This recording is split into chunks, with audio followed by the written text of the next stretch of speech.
People के वृक्ष की गणना में पद्म पुराण के अंतर्गत बड़ा सुंदर वर्णन किया गया है और अग्नि पुराण में कि पीपल का जो वृक्ष है उस वृक्ष की गणना में सुबह 4 बजे से लेकर 7 बजे तक पीपल के वृक्ष में भगवान ब्रह्मा का वासा होता है। किसका वासा है? ब्रह्मदेव। 7 बजे से लेकर पीपल के वृक्ष में 10 बजे तक पीपल के वृक्ष में भगवान विष्णु का वासा होता है। किसका वासा है? भगवान विष्णु का। 10 बजे से लेकर 11:30 बजे तक पीपल के वृक्ष में पितरों का वास प्रारंभ होता है। पितर जानते हो ना?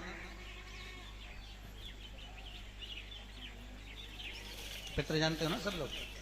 पितरों का वास 11:30 बजे तक। इसलिए हमारे शास्त्र विधान में कहा गया श्राद्ध पक्ष में अगर ब्राह्मणों को भोजन कराना है, श्राद्ध पक्ष में अगर ब्राह्मण जिमाना है तो 11:30 बजे तक घर में ब्राह्मण जिम लेना चाहिए। 11:30 के बाद में पितरों का वास्ता समाप्त हो जाता है, पितर लोक के दरवाजे बंद कर दिए जाते हैं। तो 11:30 बजे तक पितर लोक के दरवाजे खुलते हैं, तो 11:30 बजे तक पितरों का वासा। 11:30 के बाद में पीपल के वृक्ष में आहूतों का वासा होता है। आहूत जानते हो? जो बच्चे गर्भ में शांत हो जाते हैं, 6 महीने के बाद शांत हो जाते हैं और कुंवारी अवस्था में मर जाते हैं, उनका आहूत कहा जाता है। आहूतों का वासा। फिर पीपल के वृक्ष में वासुकों का वासा चालू हो जाता है। ये अग्नि पुराण का संवाद है। वासुकों का वासा के बाद में शाम को 4 बजे से 7 बजे तक पीपल के वृक्ष में भगवान शंकर का वासा चालू हो जाता है। 7 बजे के बाद में पीपल के वृक्ष में रात्रि को 8 बजे से 9:30 बजे तक पीपल के वृक्ष में कुबेर का वासा होता है। इसलिए दीपावली के दिन रात्रि को 9 बजे जो पीपल के पेड़ के नीचे घी का और एक तेल का दिया लगा देता है, उसके यहाँ कभी संपदा की कमी नहीं होती।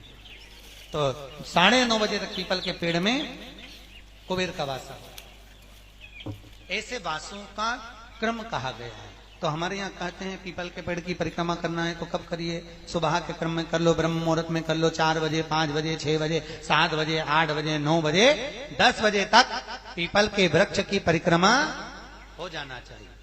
तो पीपल के पेड़ की परिक्रमा न रात को होती है न दोपहर में हो,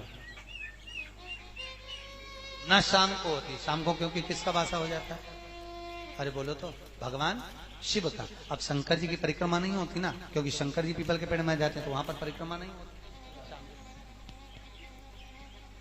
वासे तो यहां कहा गया ब्राह्मण श्वेत मट्टी का शिवलिंग बनाए, वैश्य पीली मट्टी का शिवलिंग बनाए, क्षत्रिय लाल मट्टी का शिवलिंग बनाए और शूद्र काली मट्टी के शिवलिंग का निर्माण करे।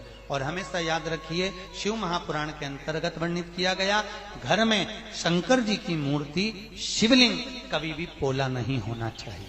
पोले से मतलब कई लोग शिवलिंग नीचे से पोला होता है, उसमें छेद होता है, खोखला होता है। शिवलिंग कभी भी घर में पोला नहीं होना चाहिए, शिवलिंग ठोस हो। वैसे तो शास्त्र कहता है कि जितनी भी घर में मूर्तियां हमारे घर में होती हैं, हम मूर्तियों की पूजा करते हैं, वो मूर्ति पोली ना हो, चाहे लक्ष्मी जी हो, चाहे नारायण हो, चाहे ठाकुर हो, पोले ना। क्यों? क्योंकि जिसके घर में मूर्ति पोली होती है उसके यहाँ 1 रुपए कमाओ 1.25 रुपए खर्च वाला काम चलता रहता है। घर में पैसा नहीं टिकता है, कितना भी कमाएगा वो पैसा खर्च हो जाएगा, घर में टिकेगा नहीं। आया गया, आया गया। घर में अगर मूर्ति पोली है तो। धर्म संस्कार से जुड़ी अन्य जानकारी के लिए हमारे चैनल को सब्सक्राइब करना ना भूलें।